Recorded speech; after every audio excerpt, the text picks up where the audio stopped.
네, 반갑습니다. 오늘 이제 제가 선생님들하고 그 이야기를 나눌 이제 주제가 그 청소년들이, 학생들이 굉장히 욕을 많이 하잖아요.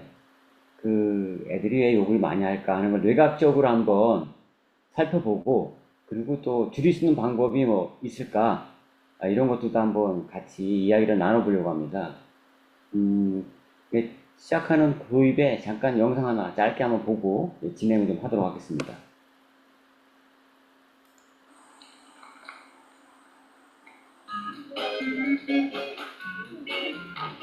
고등학생 20명에게 서로 연관성이 없는 4개의 단어를 보여줬습니다.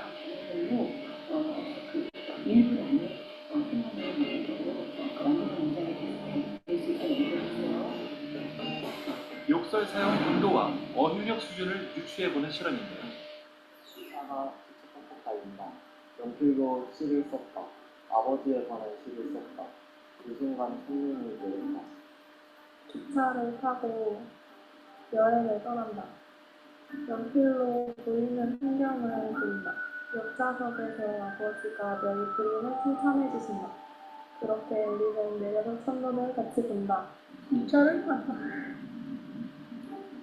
무시네. 꿀팁을 연필을 들고 공부를 한다.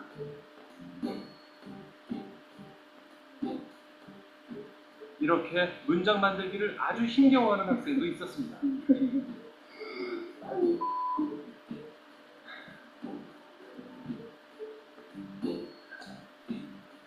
오카드. 그렇다면 문장 만들기를 몹시 어려워했던 학생들의 언어 습관은 어떨까요? 제 언어 습관이? 욕만 하는데? 그냥 친구들과 더 하는 것 같아요. 엄마는 그냥 기분 좋아도 이렇게 해요. 해도 돼요? 아, 진짜. 이렇게. 독서를 이제 사용하게 되면 다양한 어휘를 사용할 수 있는 기회를 스스로 나타납니다. 그렇지 않을까 계속 그 얘기만 가지고 이제 하다 보니까 그것을 뭐 연습하고 표현할 기회가 없어서 어휘력이 굉장히 줄어드는 그런 경향성이 있고요. 욕을 많이 사용하는 애들이 사실 뭐 연구 결과에 보면 충동성 능력이 높은 거 나와요. 근데 생각해보다가 에이 그러겠어 뭐 그러면서 또뭐 그러면서 욕을 한다든지 그러니까 창성도 없고 이런 부분들이 대립해서 아이가 그 건전하고 뭐 긍정적이고 그리고 이제 풍부한 그 언어 표현을 하는 데 있어서 굉장히 저해가 되는 요인들이 되는 것 같아요. 네. 연구를 해보니까 그 욕 사용하는 학생들의 어휘력이 굉장히 떨어진다는 그런 연구가 나왔어요. 그래서 욕설 사용을 이제 100회 이상 하는 아이들, 점수가 이제 18.61, 그리고 10회 미만이 이제 24.36 이런 식으로 이제 그 어휘력 조사를 했는데, 뭐 당연하겠죠. 그 어휘력이 욕을 쓰다 보면 풍부한 어휘를 못하니까 아까 영상에서 보였지만 끝말 이어갖기를 못하잖아요. 그런데 이제 문제는 그거에 그치지 않고 아이들이 충동성이 굉장히 강화가 돼요. 그 욕을 하는 아이들이. 이게 더 문제가 되죠, 이게. 근데 이게 한두 아이가 문제가 아니라 전반적인 현상이에요. 아이들이 굉장히 많아요. 그 욕하는 아이들이 한두 명이 아니라 거의 전부 다가, 예외 없이 욕을 많이 하니까 학교에서도 선생님들이 지도하기가 난감하죠. 이건 뭐 다 그러니까 욕 안 하는 애들이 없을 정도로. 그래서 왜 그런가? 일단 그거부터 먼저 우리가 뇌과학적인 측면에서 한번 생각을 한번 해보죠. 우리 뇌를 보게 되면 시각, 청각 이런 감각이 있죠. 촉각 이런 감각을 처리하는 영역은 10세 초반, 10세 초반 정도의 중반, 15세 정도, 16세 이때에 다 완성이 돼버린다 그래요. 어른처럼 똑같아져요. 그런데 아직 완성이 안 된 부분이 있어요. 전전두엽. 뇌의 전전두엽 부위가 사고를 담당하는 부위지 않습니까? 여기는 계속 성장을 해요. 언제까지? 여자들은 보통 24살까지 큰다고 그래요. 남자는 30세까지 큰대요. 그래서 우리가 알겠지만 그 여자들이 훨씬 더 철이 빨리 들죠.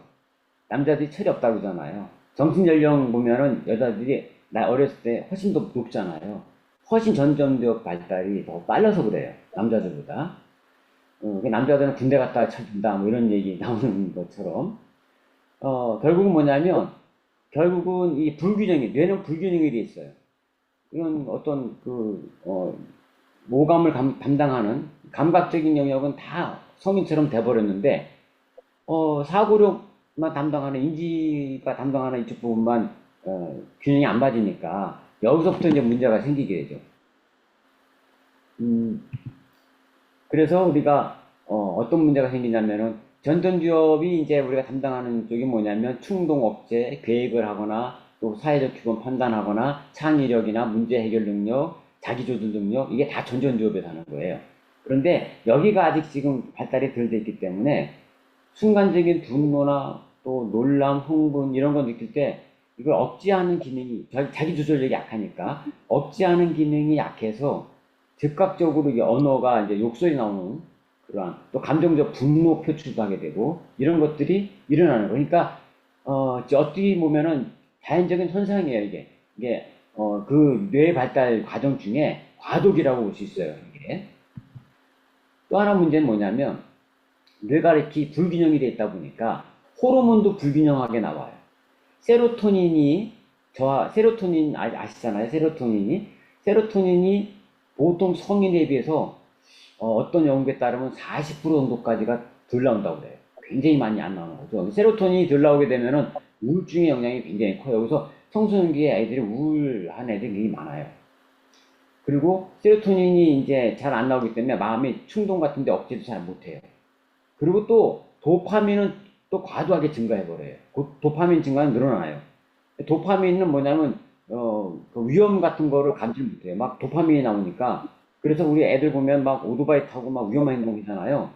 이게 그냥 도파민이 막 분비가 돼서 그래요. 결국은 이 세로토닌 저하고 도파민 증가가 언밸런스 되니까 또 다시 충동성이나 이런 것들을 억제하지 못하고, 이런 문제가 또 발생하게 되죠. 이제 이 영향이 이제 뇌과학적으로 보면 이제 보상 시스템의 과민이나 이런 식의 표시예요. 이게 도파민 시스템이 민감해져 있다 하는 거죠.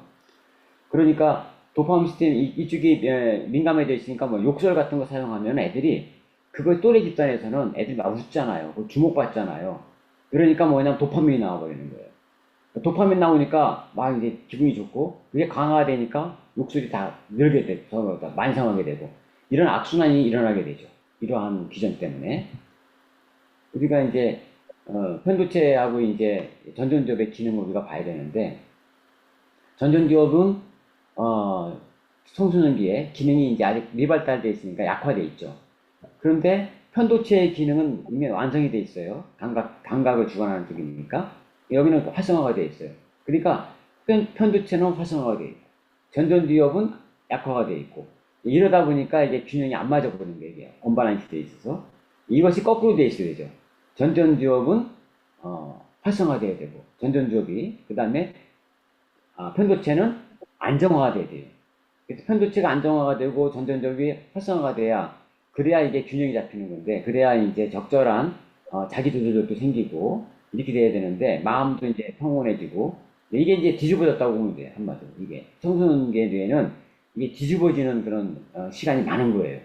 그러니까 우리가 아이들을 이해할 수 없다고 그러죠.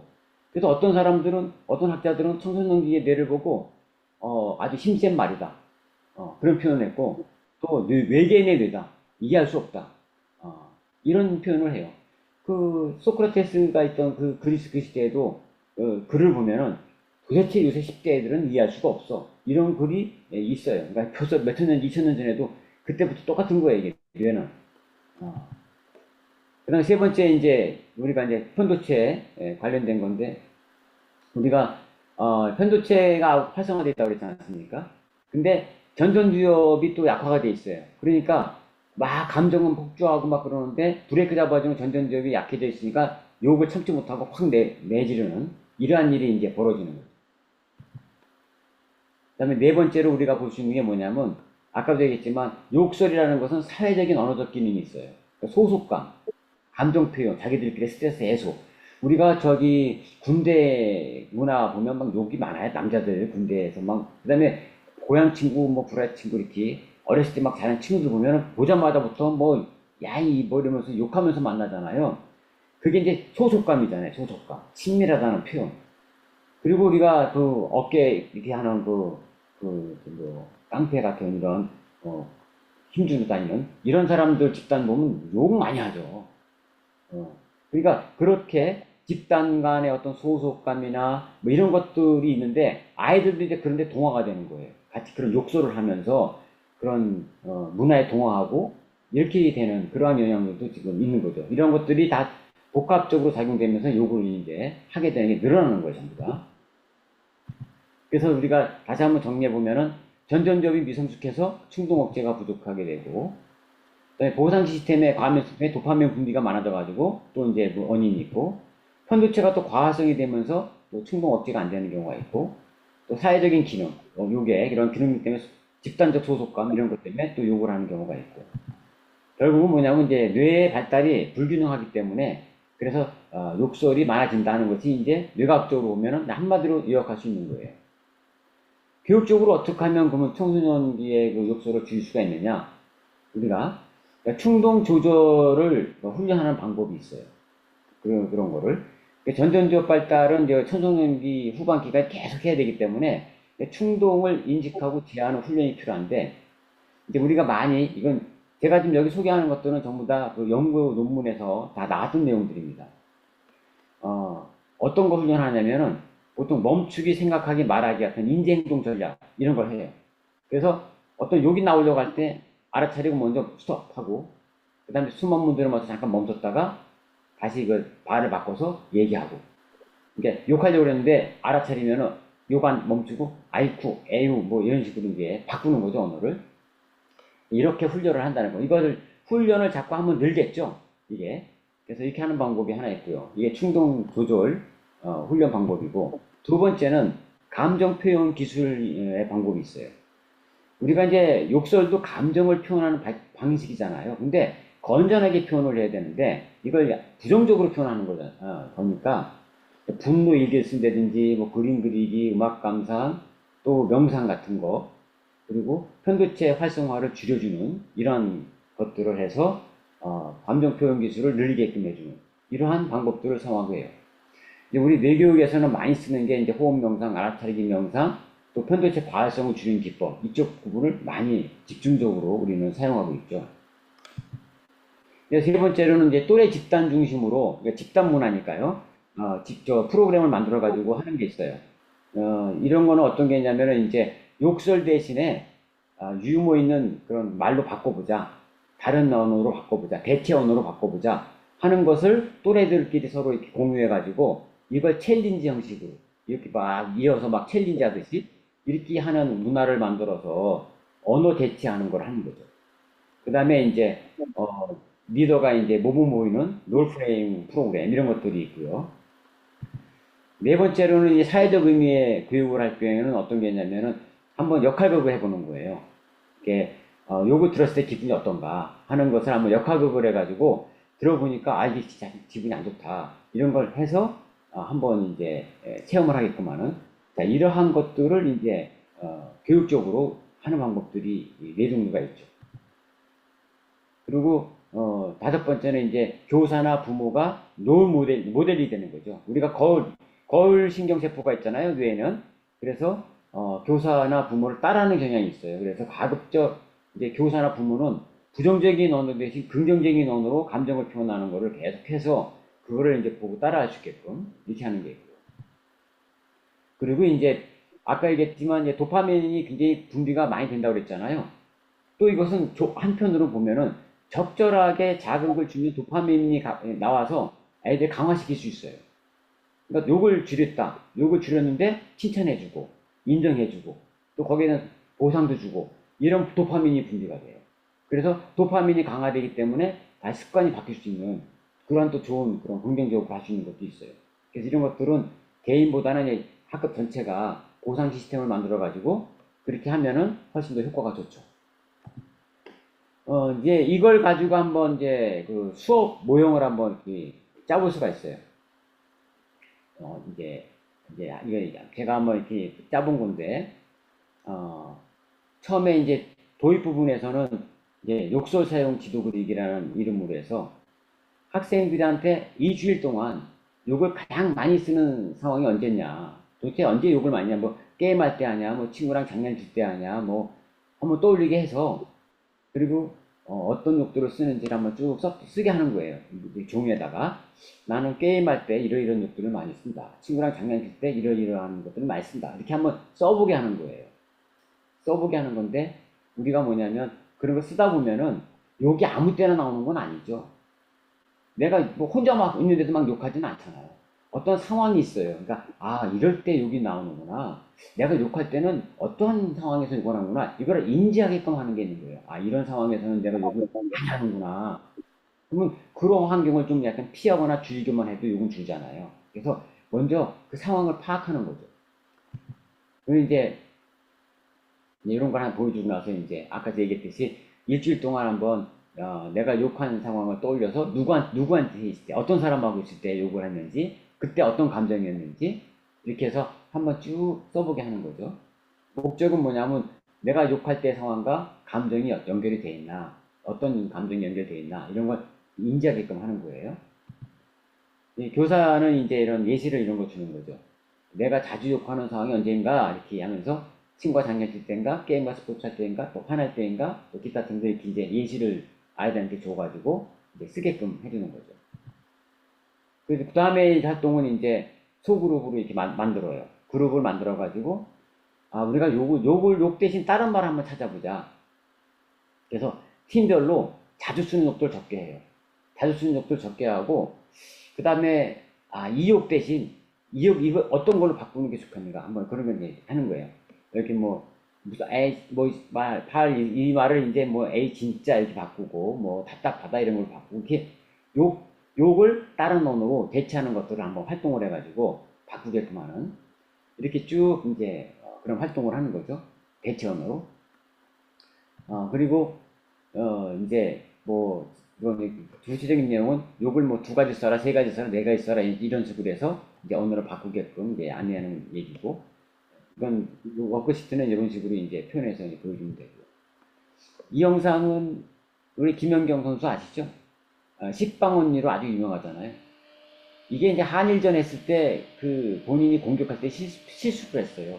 실수했는데 욕을 할 수는 없으니까 욕 대신 식빵 그런 거예요.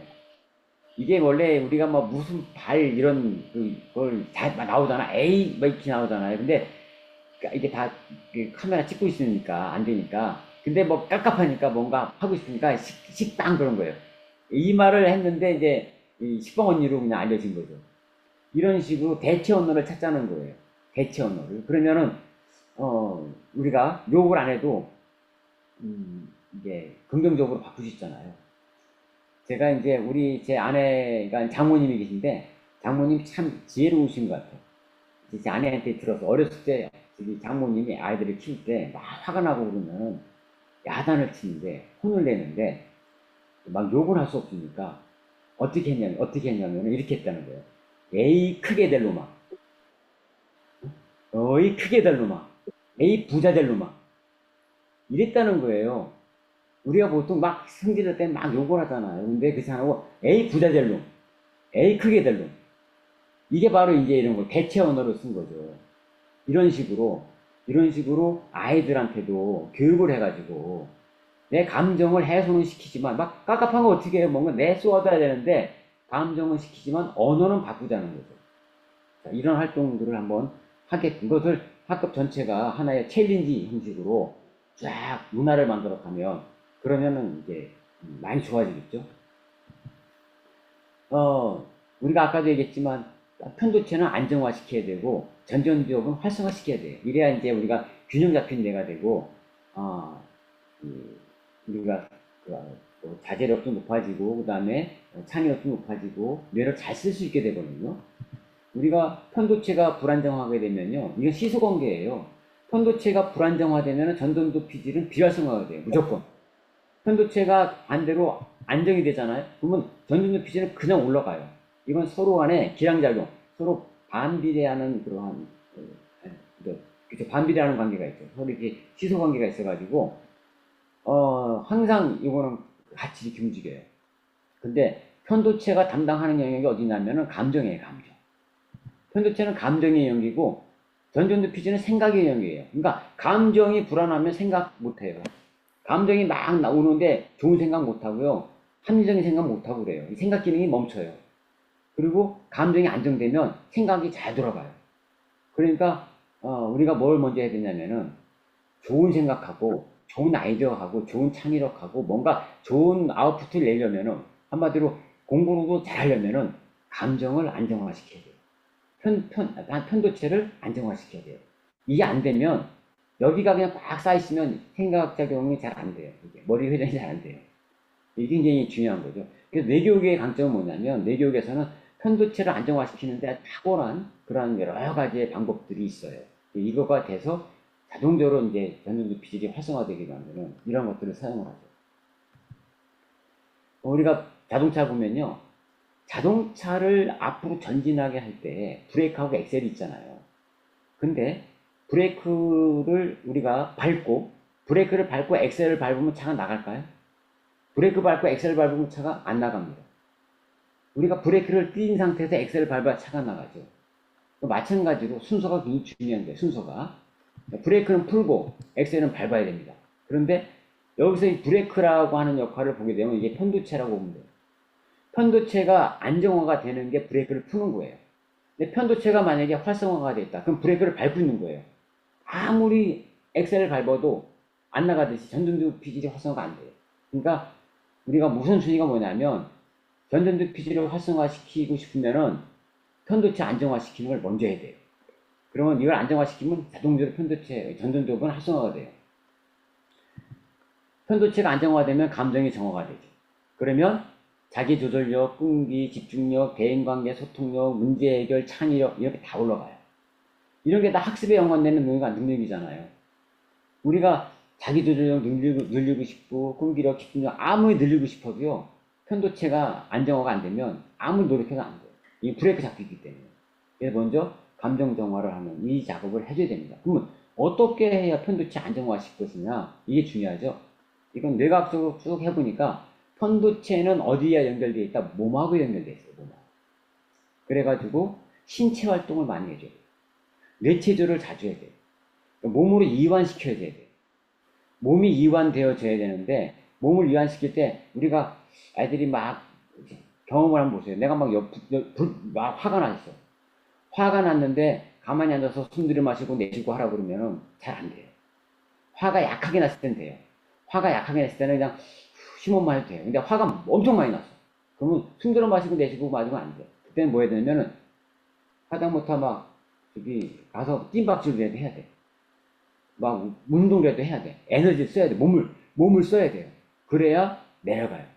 그것처럼 신체 활동을 하는 것이 편도체 안정화시키는데 아주 효과적이에요. 나중에 시간이 되면 이게 어디하고 직접 연결되어 있는 그 신경망까지 이제 이야기를 할 수 있을 텐데 오늘은 짧으니까 그 얘기 못 하고요. 어쨌든 자 전전두엽을 활성화시키는 아주 좋은 그 활동이 명상이에요. 그러니까 신체 활동하고 그 다음에 명상을 하면 좋죠. 순서가 신체 활동. 그래서 우리 뇌교육에서 보면 항상 먼저 뇌치유부터 해요. 뇌치유도 하고 몸 풀고 그 다음에 명상을 쫙 하죠. 이렇게 순서가 이렇게 되는 거죠. 이제 세 번째 우리가 이제 역할극 롤플레이를 좀 하는데요. 이럴 때 이제 상황을 주는 거죠. 친구하고 장난했을 때, 또 게임에 졌을 때, 우리가 이제 막 욕설을 했을 때, 어떤 게 했냐, 역할극을 바꿔서, 욕을 한번 해보고, 그 다음에 대체언어, 아까 대체언어 한 거 있잖아요. 대체언어 한번 해보고, 그래서 느낌을 하는 거예요. 욕설을 들었을 때 느낌과 대체언어 들었을 때 느낌. 그런 거 서로 이제 교류하는 거죠, 이렇게. 그 다음에, 이건 이제 스톱 브리브 스피크라고 하는 건데 뭐냐면, 아까 이제 잠깐 어떤 것이 막 부족하려고 그럴 때 멈추고, 그 다음에 한번 숨을 들어 마시고, 잠깐 이제 내려놓고, 대체 언어로 말을 표현하고, 이런 활동들, 이걸 연습해 보는 거죠. 아이들하고 한번 연습 한번 해보는 거고.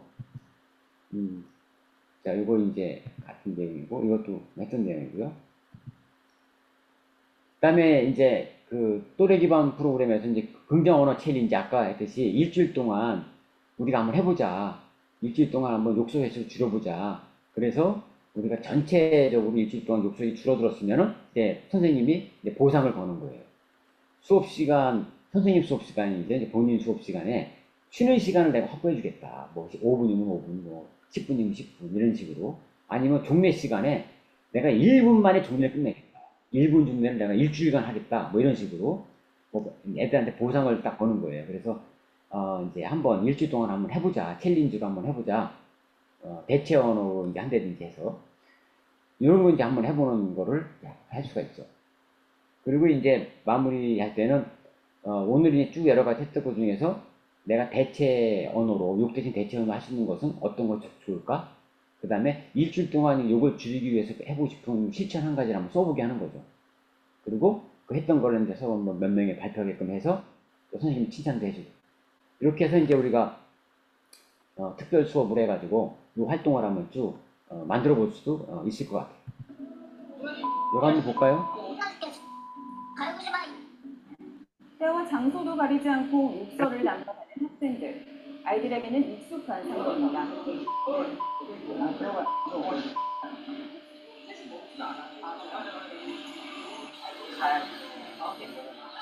잘 모르죠. 그냥 집에서 들린 말 영화에서 본 말. 갈수록 심해지는 아이들의 비속어 사용. 지켜보는 어른들은 걱정이 크죠. 조금 전에 엄청 버스 타는데 이렇게 전화 통화하는 걸 봤거든요. 근데 말이 처음부터 끝까지 다 욕이 있는 거예요. 많이 보입니다. 말도 누가 이래 한다고 내가 거기 고쳐지잖아요. 최근 학생들에게 욕의 의미를 알려주는 것만으로도 언어 순환을 하는데 도움이 된다는 연구 결과가 발표됐습니다. 무슨 뜻인지도 모르고 혐오스러운 뜻도 인지하지 못하고 쓰는 학생들은 그 뜻을 알려주면 아무래도 혐오스러워서 욕의 사용량이 줄지 않겠느냐. 욕의 어원을 알려주는 것이 아이들이 욕을 자제하는 데 효과가 있다고 하는데요. 욕의 본뜻을 알려주는 것. 과연 아이들의 욕설 중독 현상을 극복하는 데 하나의 대안이 될 수 있을까요? 학생들에게 평소 사용하던 욕의 의미를 알고 있는지 확인해 봤습니다. 사용하세요?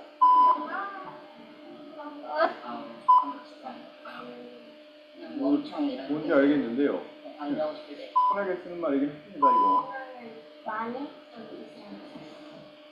대다수 학생들이 정확한 의미를 알지 못한 채 습관적으로 비속어를 사용하고 있었는데요. 네. 흔히 사용하는 비속어와 비슷한 의미의 단어가 뇌에서 어떻게 받아들여지는지 실험해 봤습니다. 예. 비소사인들 비슷하게 보면 차이가 없습니다. 세 단어의 의미가 크게 다르지 않다고 뇌는 받아들였는데요. 이 때문에 그동안 별다른 거부감 없이 욕을 사용해왔던 겁니다. 그렇다면 본래 뜻을 알게 된 후엔 어떤 변화가 생길까요? 욕설의 의미를 담은 영상을 보여준 후 반응을 살펴봤습니다. 실제로 봐보니까 어땠어요? 되게 혐오스러웠어요. 다시는 보고 싶지 않을 정도로. 얘가 왜 이때까지 썼나 그런 것도 반성이 되고. 그래요. 흔히 듣고 사용하던 단어였지만 비속어만 유독 뇌가 크게 반응을 보이는 건데요. 이렇게 뇌가 인지한다는 건 어떤 것을 의미하는 걸까요? 처음에는 이 세 개의 어휘의 차이가 별로 없었습니다. 하나에 대해서 의미 교육을 하게 되면 한번서는 의미가 떠오르기 때문에 변화가 일어나는 거죠. 이번 연구를 통해서 이전과 다르게 대화 자체에 큰 변화가 생겼다는데요. 일시적인 결과라도 시작이 중요해 보였습니다. 친구들이 그냥 같이 다니다가 그 비속어가 딱 들리면 너 그거 쓰면 안 된다 막 이렇게 다들 받아들이는 게 틀리니까 확실히 효과는 네. 이게 욕의 어원이요. 욕의 뜻을 알려줌으로써, 이게 무슨 뜻이구나. 그거 알면은 인지가 빠른 거예요. 이제 교육할 때, 저게 안 좋은 거구나. 안 좋은 의미가 있구나. 그래서 알아차리는 게 빨라져가지고, 그걸 안 할 때는, 실제로 이제 이것을 이제 뇌파 측정까지 해서, 교육적인 효과까지 나온 거니까, 효과가 있는 거죠. 지금까지 교육적인 방법을 제가 7가지를 소개했어요. 자, 충동 억제 훈련. 이거는 멈춤, 숨, 말하기. 이거 훈련시킨다고 했죠. 그리고 감정 조절 기술 지도. 이거는 주로 편한 전환, 편도체를 안정화시키고 전전적으로 활성화시키는 이 훈련을 주로 많이 하면 되고요. 또래 기반 프로그램을 활용하는 거. 이거 긍정 언어 챌린지 하는 거. 그 다음에 욕설의 사회적 영향 교육은 역할극을 통해서 하는 거고요. 성인 모델링은 교사가 긍정적인 언어로 사용하는 거. 긍정적인 보상을 제공하는 건 도파민 시스템이잖아요. 그래서 긍정적인 경험을 보상을 줘가지고 강화시키는 거. 그리고 마지막에 욕설 어원 교육을 해서 욕설의 민감도를 높게 해주는 거. 이거죠.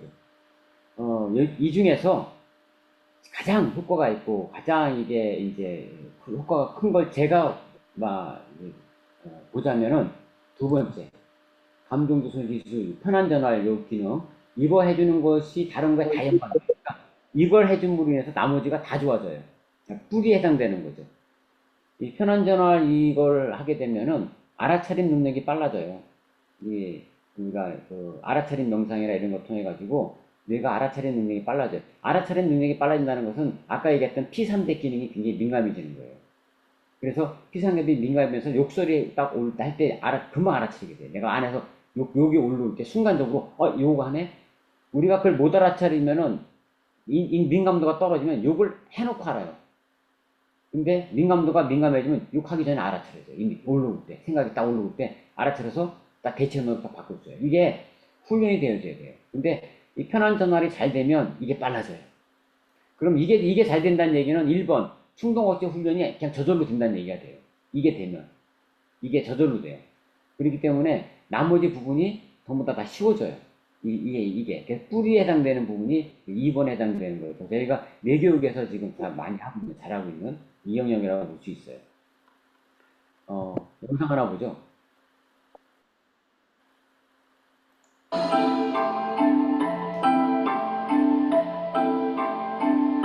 아이들에게 탁자 위에 놓여있는 단어들을 배열해 5분 안에 3개의 문장을 만들어 보라고 했습니다.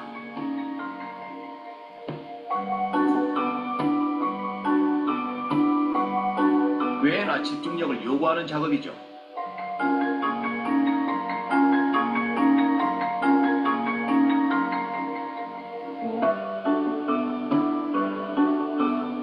한 그룹에게는 공격적, 무례한, 신이바다 등의 단어들을 흩어놓은 파란 카드를 주었습니다. 이 그룹을 무례 그룹이라고 부르겠습니다.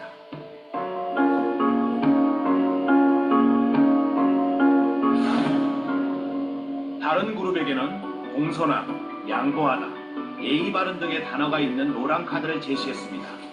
예의 그룹입니다.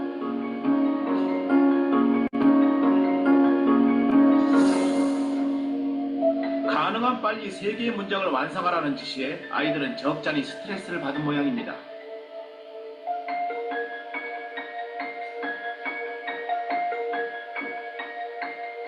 도둑이 어두운 아파트에 침입했습니다. 걸어가다 낯선 사람이 거칠게 째려봤다. 환경미화원 할아버지가요.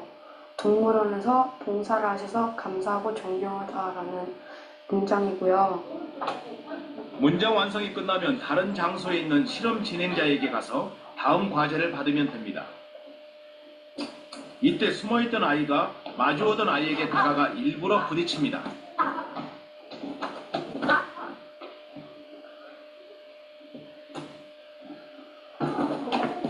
실험 결과는 놀라웠습니다. 미안해, 괜찮아? 미안해. 괜찮아? 예의 그룹은 4명 중 1명을 제외하고는 화를 내지 않았습니다.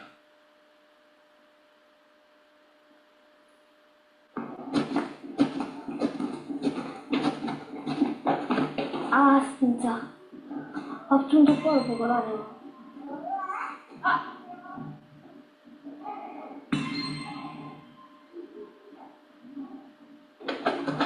뭐야.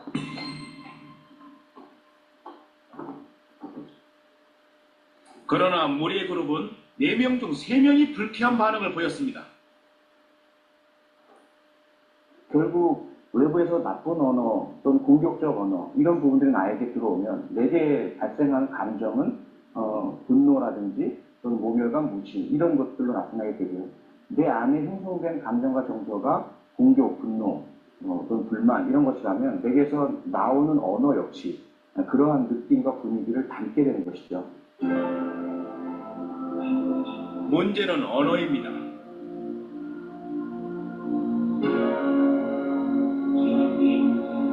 환경을 바꾼 것은 바로 언어죠. 네, 이거 참 말이 중요하죠, 우리가. 그래서, 우리가 이제 아이들한테 그 욕설 교육도 그렇고, 부정적인 언어보다는 긍정적인 언어를 쓰게끔 하고, 그렇게 또 학급에서도 그런 또 환경 미화할 때 또 긍정적인 언어들을 잘 할 수 있도록 하고, 이런 활동들이, 중요하고, 또 선생님이 항상 긍정적인 마인드를 가지고 긍정 언어로 항상 쓰도록, 왜냐면 선생님이 영향을 받기 때문에 계속 그거를 반복적으로 그렇게 만들어가는 학급의 분위기나 환경을 이렇게 만들어가는 그것이 굉장히 중요한 거죠. 아이들한테는 영향을 받기 때문에. 아까 얘기했지만 거울 뉴런 세포가 있기 때문에 그런 그 교사나 이런 데 따라하는 게 굉장히 강하거든요. 네, 그렇게 우리가 선생님의 역할이 굉장히 중요합니다. 이것으로 마치겠습니다. 고맙습니다.